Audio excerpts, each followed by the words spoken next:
Hello കൂട്ടുകാരെ, നമസ്കാരം. എല്ലാവർക്കും അഭിശ്രീ ഹോം മെയ്ഡിലേക്ക് സ്വാഗതം. പച്ചമുളകിൻ ചെടിയുടെ വീഡിയോയാണ്. കഴിഞ്ഞ വീഡിയോയിൽ എൻ്റെ വീഡിയോ കണ്ടവർക്ക് മനസ്സിലായി കാണും. ഈ ഒരു മുളക് ചെടിയിൽ ഇലയാണോ മുളകാണോ എന്ന് പോലും അറിയത്തില്ല, അതുപോലും മുളക് ഉണ്ടായിട്ടുണ്ട് കേട്ടോ. ഇഷ്ടം പോലെ അതിൽ മുളക് ചെടിയുണ്ട്, പക്ഷേ ഈ ഒറ്റൊരു ചെടിയിലേ ഉള്ളൂ ഈ നിറച്ച് മുളക് ഉണ്ടായിട്ടുള്ളത്.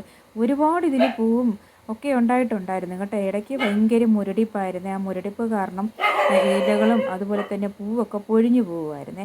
വീട്ടിൽ തന്നെ ഞാനൊരു ജൈവ സ്ലറി ഉണ്ടാക്കിയതാണ്. അതുണ്ടാക്കി ആഴ്ചയിൽ 3 തവണ ഞാൻ സ്പ്രേ ചെയ്ത് കൊടുത്തപ്പോഴുണ്ടല്ലോ അതിൻ്റെ മുരടിപ്പൊക്കെ മാറിയായിരുന്നു. ഇല പൊഴിച്ചൽ, ഇലപ്പുള്ളി രോഗം അതൊക്കെ മാറിയായിരുന്നേ.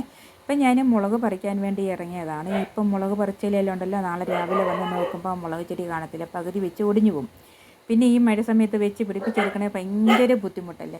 വീട്ടിലുള്ള വളം മാത്രം, അതായത് പഴത്തൊലിയും കിച്ചൺ വേസ്റ്റ്, പഴത്തൊലി, അതുപോലെ തന്നെ തേയിലയുടെ വേസ്റ്റ്, മുട്ടത്തോട്, ഇതൊക്കെയാണ് അതിൻ്റെ ചുവട്ടിൽ ഞാൻ ഇട്ട് കൊടുക്കുന്നത്. കുറ്റിയിലാണ് ഞങ്ങൾ നട്ടേക്കുന്നത്. കണ്ടോ, കുറ്റിയിൽ ചുറ്റിലും നമുക്ക് നട്ട് കൊടുക്കാവുന്നതാണ്. ഫൈബർ ഗ്ലാസ് ചെയ്ത കുറ്റിയാണ്. അതിൽ ഡ്രില്ലിംഗ് മെഷീനും കൊണ്ട് ഹോളിട്ട് കൊടുത്തിട്ടുണ്ട്.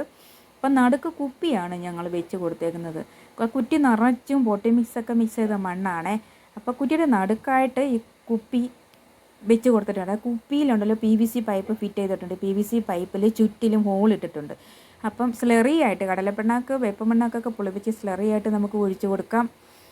അതുപോലെ തന്നെ 8 കൂട്ടം പിണ്ണാക്കും നമുക്ക് അതിൽ ഒഴിച്ചു കൊടുക്കാം. ഇപ്പം ഞാനതിൽ ഇട്ട് കൊടുത്തേക്കുന്ന വളം എന്ന് പറഞ്ഞാൽ പഴത്തൊലിയും വെളുത്തുള്ളി പുളയും ഉള്ളിത്തൊലിയും അതൊക്കെയാണ് ഇട്ട് കൊടുത്തേക്കുന്നത്. ഇപ്പോൾ മഴയായതുകൊണ്ട് നല്ലതുപോലെ ചീഞ്ഞത് അല്ലെങ്കിൽ അത് വളമായിക്കോളും. കണ്ടോ, ഒരു ചെടി ഒറ്റൊരു പച്ചമുളക് ചെടിയിൽ നിന്നും ഞാൻ പറിച്ചതാണ്. അതിൻ്റെ തൊട്ടടുത്തായിട്ട് തന്നെ ഇത് കണ്ട ഒരു മുളക് ചെടിയും കൂടെ ഉണ്ട്. അതിൽ നിന്നും കൂടെ ഈ മുളക് അങ്ങ് പറിച്ചെടുക്കാം.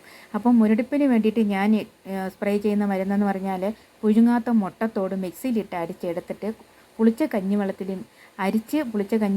മിക്സ് ചെയ്തിട്ട് കുറച്ച് മഞ്ഞപ്പൊടിയും പകുതി നാരങ്ങ നീരും ഒക്കെ മിക്സ് ചെയ്തിട്ട് ആഴ്ചയിൽ 3 തവണ ഞാൻ സ്പ്രേ ചെയ്ത് കൊടുത്തു കഴിഞ്ഞപ്പം ഇതിൻ്റെ മുരടിപ്പൊക്കെ മാറി കേട്ടോ.